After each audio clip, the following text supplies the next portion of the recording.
Welcome, everyone. This is Alejandro Garcia-Amaya. I want to welcome Carey Smith with us, and we have a lot to cover.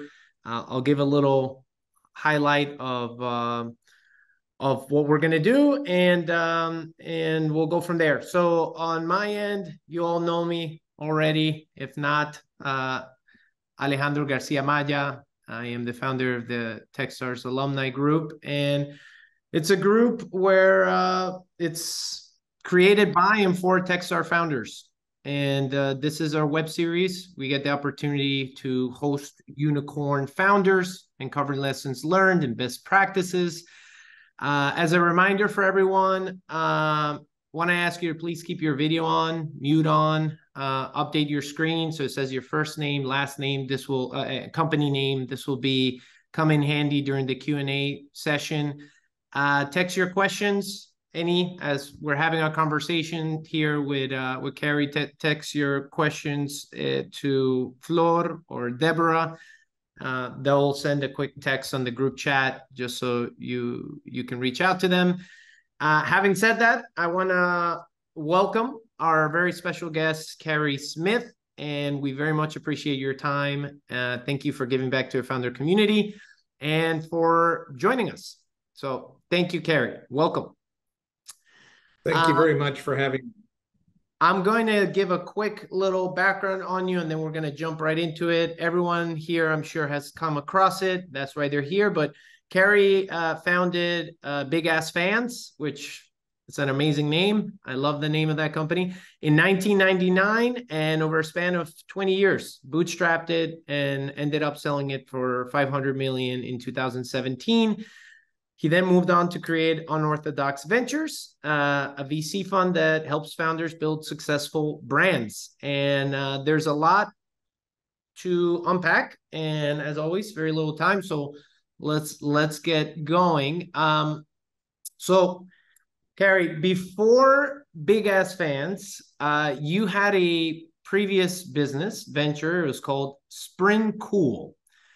What were some lessons learned from that venture, and how did that journey from Spring Cool lead you to Big Ass Fans?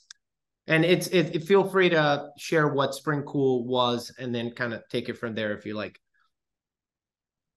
Yeah, what Spring Cool was a method of cooling buildings, large structures with typically very large roof areas. We're talking acres, many acres. Okay, massive industrial, I guess. Yes. And we did it by evaporating very small amounts of water from the surface. And we were able to keep those facilities marginally cooler. The lesson to be learned from something like that is if you don't do market research, you're going to get nailed. And I learned an awful lot doing that, but I started it when I was in my late 20s, and I knew absolutely nothing about business, absolutely nothing. And so I learned it, and that's the way I learned it. We did an awful lot of marketing, creative marketing, sales. And we worked on the technology as well, though the technology is relatively simple and straightforward. But it was a situation where if I'd thought about it, or if I'd done more research in the beginning, I would have recognized that the market was very small, or relatively small. I mean, we were never able to sell more than $1.5 million annually. But we did sell into not just into the States, but obviously into the southern states and overseas to some degree. But what drove me, I think the thing I learned from that was I learned marketing, because we didn't have enough money to advertise. And a lot of this was pre internet. And so we used print media publications to market. And so I wrote an awful lot explaining what we did, how we did it, the methods. I wrote all the time. And one of the, I'm sorry. No, go on. Sorry. I didn't mean to interrupt you. Well, you have to interrupt me because I just No, you're about to say something that I want to hear. I don't know. And all I was going to say is that's what basically writing for the various publications is what introduced me to the fans and started us on that journey. But that was, heaven forbids, that took me a number of years, well over a decade, to get my head out of I didn't get my head out of my ass. I put my head in my ass, and that's where we came up with the fans. But when you're reflecting and telling us about lessons learned, and you said know your market, the other piece to this is, if it lasted 10 years, would you have, even if you knew a market, I guess if you knew a market, you wouldn't have pursued it? Or, I mean, at the end of the day, this kind of led you to something else, right? Yeah. No, I'm very persistent, not very smart, but very persistent.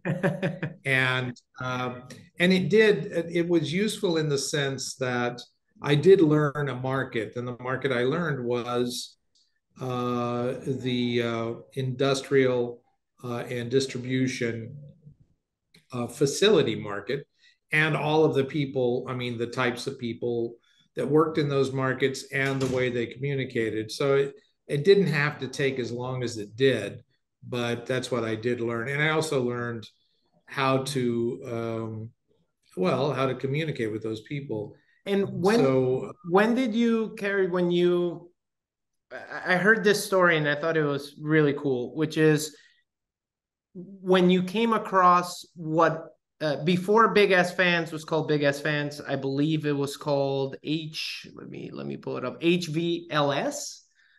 Correct. And so you at the time that you can you share a little bit about how you actually came across HVLS and what they were doing and how it kind of all unfolded?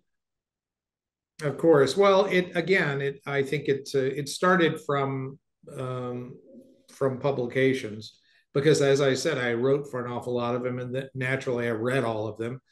And in one of them, I noted somebody had this big fan, and it was on the ground, of all places, to have a fan.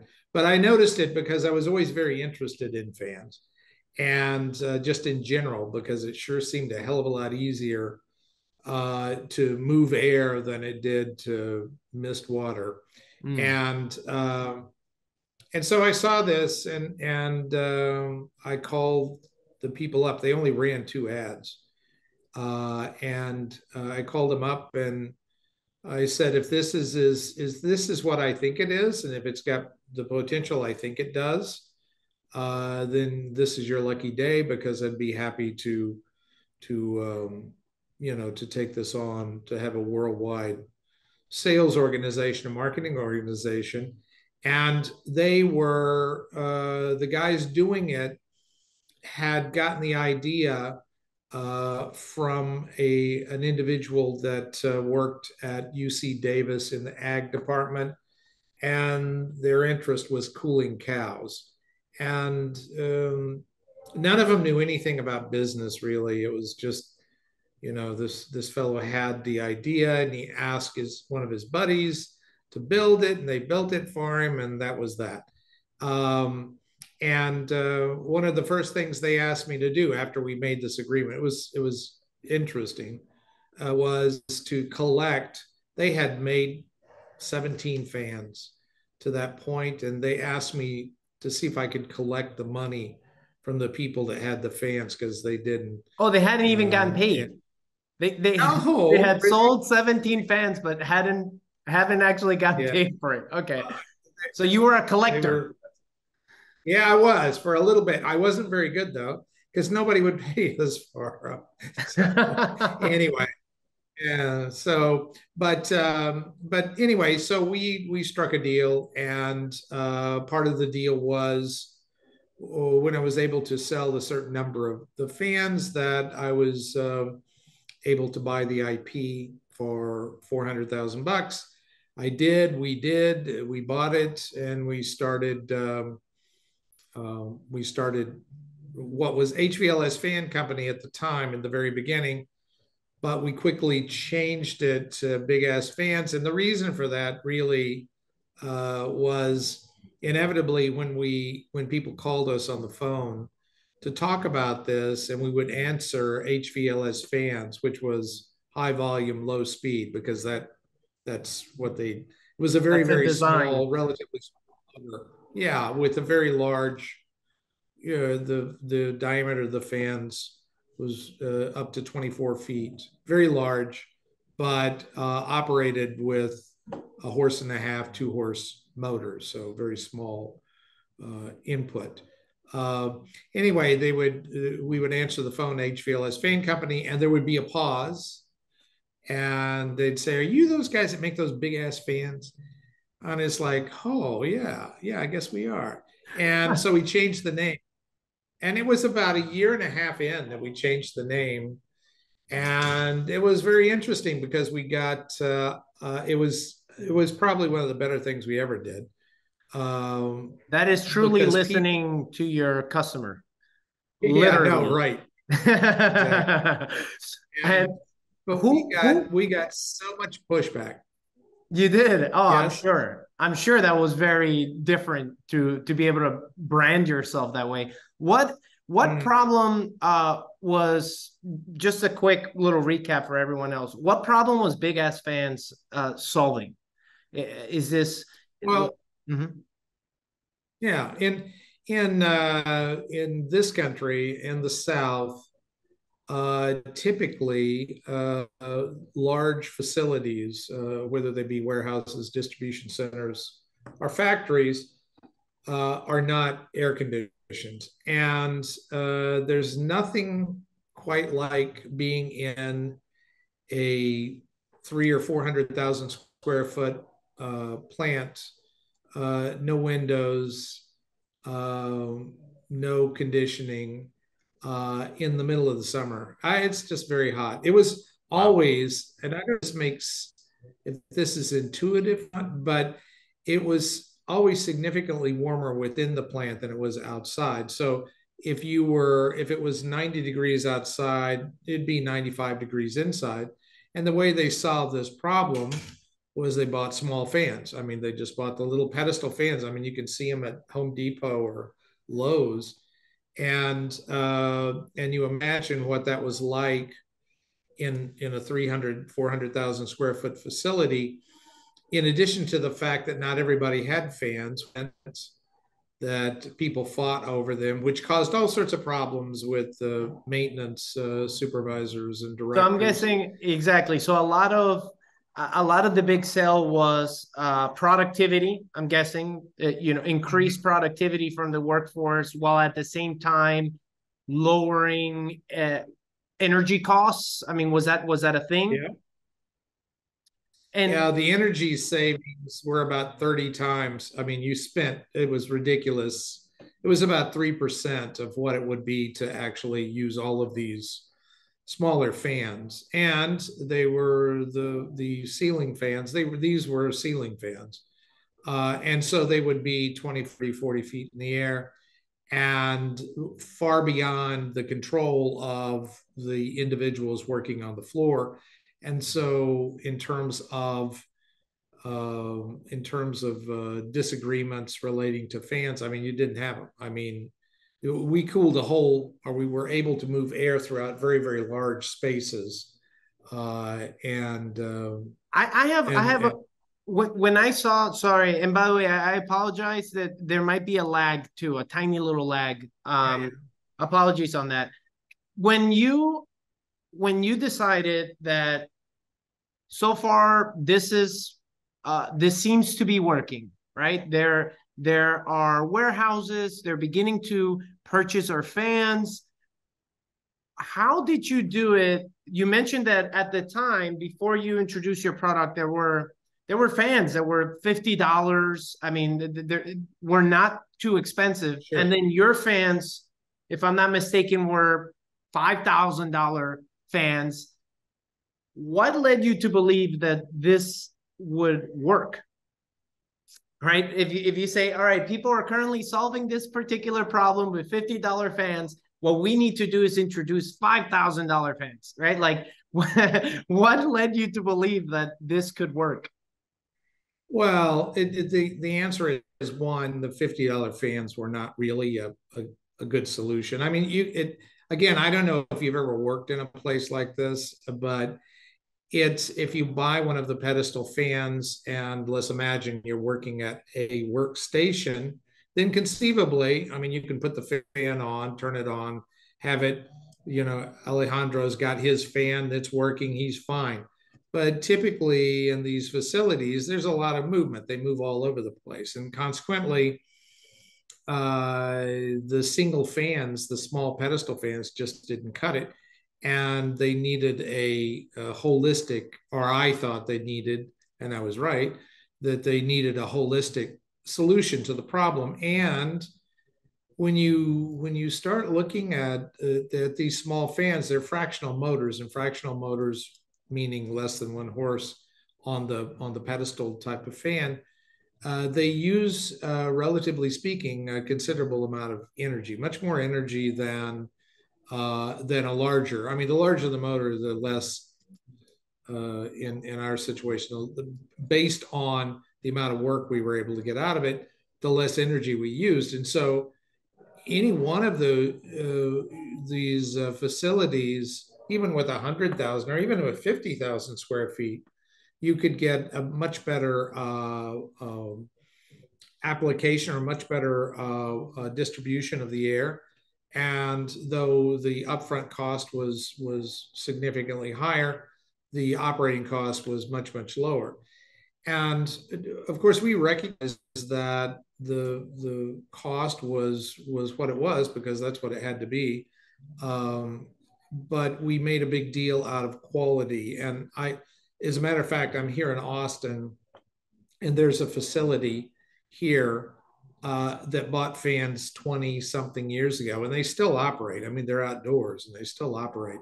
And that's what we were always very, very big on. This is the last fan you're going to have to buy for your facility. You don't have to worry about it anymore. And buy it, and then you forget about it. It won't be a problem for right. future. Did you ever have to test your pricing at all? And are there ways in which, yeah, go on. Yeah. Well, the way we tested the pricing was, well, I don't know, this may sound silly, but because I knew the market and I knew the individuals that were buying within that market, I knew that they had a $5,000 a month, typically, that a maintenance facilities guy could spend $5,000 a month, on his own account.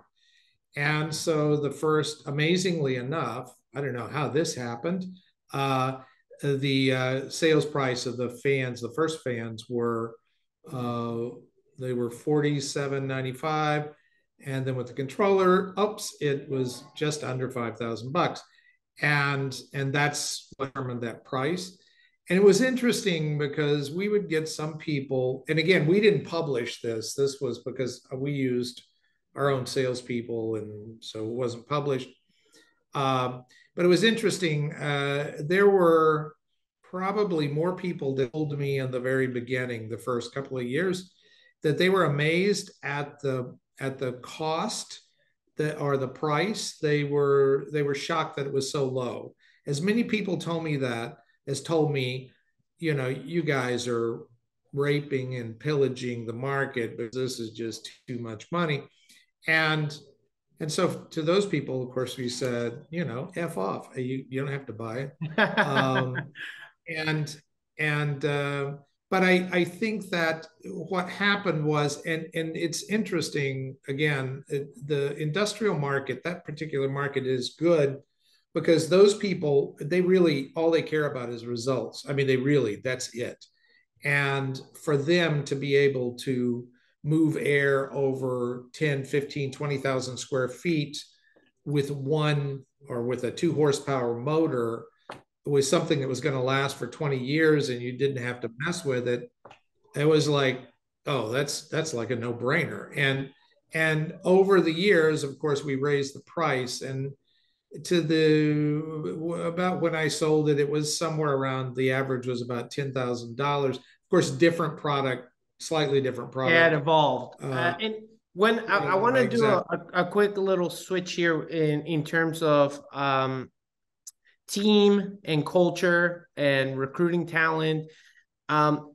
What do you believe the role of a CEO founder should be, and does that role change as your team grew? Yeah, of course. I mean, when I started, I was the chief salesman, and at the end, I was just the chief big ass. And over that period of time, though, what I thought was important about the CEO is that you set the tone, that you set the culture, and I mean, you give direction to the company and to the people that work there. And if you're not, I mean, I've read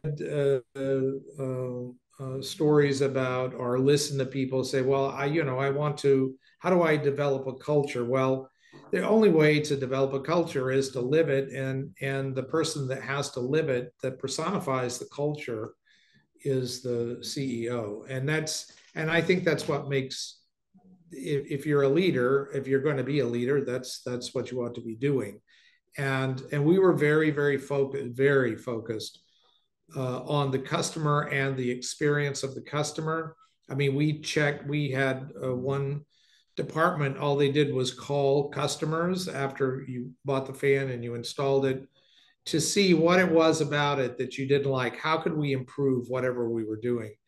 And so it was a constant feedback loop. We also spent a lot of resource on customer service, and to make sure that if something went wrong, or if there was a question that needed to be answered, that we were on it. We were on it very quickly. I mean, we did some things. I remember one time we sold a fan to a fellow, actually, that was in Florida, and he was opening a store, and the people that came to install his fan wasn't our company, but they knocked off a spray head, a sprinkler head, and flooded the shop. And he was desperate to make sure that he was going to open on, I don't know, after the weekend. And one of the things he was very concerned about was the fans, because to be honest with you, I can't remember why I was that concerned about it. And we said, fine. And we sent people down. This was on a Friday. We sent people down on Friday to work over the weekend to get him up and running. And we weren't even paid for that. I mean, we were so concerned about what he thought and what his potential customers might think about the shop, that we did that.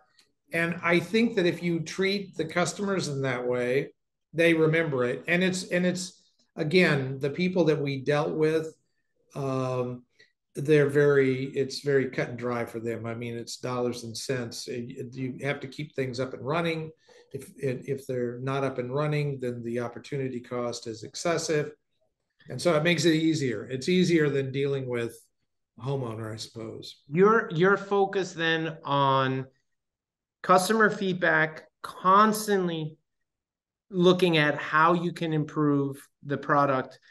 Would that be one of the, my next question was going to be that, reflecting back on the success of the company, are there certain behaviors or there certain strategies that you pursued that gave you a sweet sauce, that sweet sauce, that magical power to be able to be better than your competitors?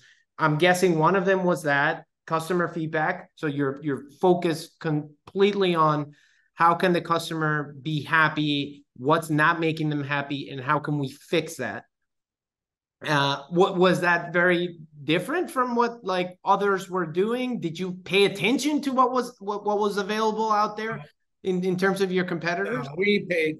I only paid attention to what we were doing. That was the only thing to me. And I think that that's the way you have to be. You shouldn't be worried about what your competition is doing.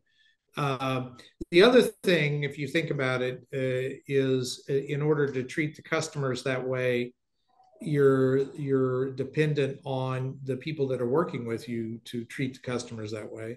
And in order for that to happen, you have to treat your coworkers as well as you treat the customers. And we did that. I mean, we paid we paid 30% more than was average in the States, 40% more than was average in Kentucky. We had every year we had bonuses. The bonuses were distributed to everybody. Typically, they averaged out to about a month's salary. And we did all sorts of things. But taking And care we of the also have, team eventually took care of the customer. yep. And I think too that built, and you talk about a culture and you talk about marketing, that sort of thing, taking care of the people, taking care of the customers, that sort of thing was very appealing, typically to people that don't feel like they're well taken care of, i.e., people outside of the company.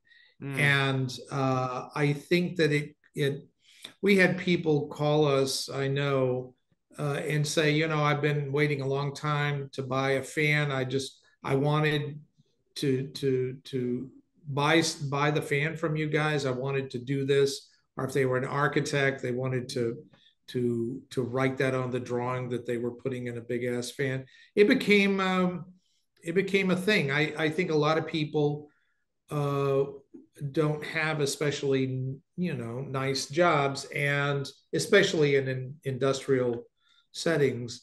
And they imagined that we were, that we were fun, that people liked working at the company, and they wanted to be associated with that, even in a very, in tangential way, that they wanted to be associated with that. So that was interesting. Yeah. Oh, I'm sorry. You're going to say one more thing? No, that's okay. All I was going to say was it all built, the whole thing comes together when you look at it that way. And it was a self-perpetuating entity in that regard. When you sold Big Ass Fans and you sold it for 500 million, I don't know if this is correct, but I thought I heard you in one of the stories say that it just sounded, when they asked you why 500 million, you said it just sounded like a good number. Yeah, that's not the smartest thing I ever did, but I mean, I tell you what it says, which is maybe not good, but I never really thought about selling the business. I mean, that wasn't my thing. And so when I got to the point where I was just fed up with something, and I said that the first number I said was 400 million, and the fellow I was talking to said, "Oh, really? Okay, you mean you'd walk away?" Yes, I'd do it. And then I walked out of the room, and then I came back in and I said, "No, make that 500 million, because that sounds a lot." But I should have put more. I mean, that's silly. I mean, you think about it, that's silly. But at the time, I had a program, a SARS program, which is stock appreciation rights. And so at that point, I had enough people in it that it seemed to me that 500 million, I don't know what they ever thought the company was worth, but that at that point, there would be a lot of people that make a significant amount of money. And when we sold it, I wrote checks that totaled about $50 million to these people that worked with me. Wow. and which, honest to God, was best thing I've ever done. It was Yeah, so cool. super special. And Must have felt amazing. it was very special. It's hard to describe that, honestly. That's 50 million bucks I never missed. And but and we made, I think we had like 11 or 12 multimillionaires, and some bunch of Incredible. millionaires, and then everybody else that was in the program. And there were about, it wasn't everybody, it was Uh-huh. about 150, 160 people, but it was spread all through. It wasn't just the guys and gals working in the Right on top. offices. It It was, reached everyone. you know, When that took place, and then you moved on, and you founded Unorthodox Ventures. What um what are common pitfalls that you see founders commit very often? And what do you believe, and maybe as some advice of how to avoid those pitfalls? I tell you well, there's a number of things, but I think that the primary problem, a lot of them do not have a business plan. And I mean a business plan. I don't mean, oh, we're going to sell $10 million worth, and, in year 3, and then 14 and 4. I mean, that's just Right. horseshit. I mean, Not that's not just, yeah, not the projections, not the financial, right. But an actual, how are you going to make money? yeah, exactly. And part of that is research, and is market research, because an awful lot of people do not understand the market that they're trying to get into. And well, I have people I talk to all the time that they're just trying to do something that they don't know anything about. And you ask them, fine, okay, where are you going to, I mean, who's the customer? Why are these people going to be your customers? What's going to move them? Well, it's like, it's better. And it's like, oh, for God's sakes. I mean, this is a real, I mean, going into business, it's not, I mean, you read a lot of, I think there's too much written in a lot of respects. Hmm. They make it sound like it's like everybody does it and it's really easy and everybody succeeds. But I was reading something, the likelihood of you getting to $100 million in revenue, starting a business, it's like 6 out of 100,000. It's a ridiculous number. It's very difficult. And most businesses fail because they just don't take care of the basics. And the basics are, this isn't what, this may not be what you wanted to do your entire life. I mean, who really cares? I mean, the object of this is to support yourself, to build a company, to support yourself and others. And in order to do that, you have to think about it. It can't just be something you like to do. And a lot of people don't do that. I mean, they just don't think about it. And then some of them have technical expertise so that they're able to construct the product, but there's no way they're ever going to sell it. And then they look for money, which is another thing, totally, completely. I mean, it's a different realm. And I will say this, that I bootstrapped. There's a lot of problems with bootstrapping. It takes a lot of time. It took me 20 years to do what I did. Hmm. And if I had the money and if I had the brains to know what to do with the money, I could have done it faster. But the downside of VCs, and this is what we do, the downside of that, and I just told somebody this the other day. I don't know if, well, I think they appreciated it. I said that this is the most expensive money you'll ever get. The most Hmm. expensive money, because we're not a bank. And if you haven't planned this out, and if you don't know what you're doing, and you don't know how much money it's going to take you to build this, to get it to break even and beyond, you're making a mistake. Um, but a lot of people don't. And I always tell people that you're asking us for money, and I would be happy if I was able to convince you that you could do it on your own. Now, the thing about doing it on your own is it takes time. Time. And the Yeah. only thing VC money does really, but you have to know what you're doing. You have to think about it. You have to plan. So The only that, thing that it does is it saves you time. That's all it is. And so instead of 20 years, maybe it takes you 7 years. And that's a big deal. yeah, that is, it's great to be able to highlight that. And I'm glad that your previous was bootstrap, so you can give us that perspective. Do you think if you would have received money if for big ass fans that, you know, it would be where it is, or would it? I don't know. I think that in the beginning, maybe not. Mhm. As it developed, yes, certainly. But Once then you knew your product market fit, once you knew exactly your customer, and it was mostly about scaling, then that's when it would be. I'm guessing it would have been super helpful. no, it would have been more advantageous. But that brings up something else. I think that in terms of what a mistake people make is And after this, the I'll get to the price. Q&A. I saw the comments here. Okay, no, that's good. Is making sure that you're charging enough for your product or your service, because there's an awful lot of people that imagine that, if it costs me $1, I'm going to sell it for $2. Well, good luck, because you're never going to make it.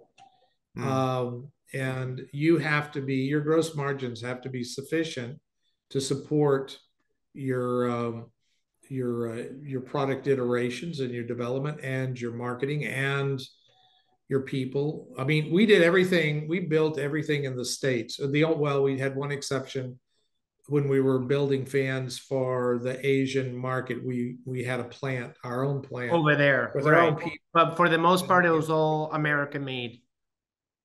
yeah, so we could control it. Hmm.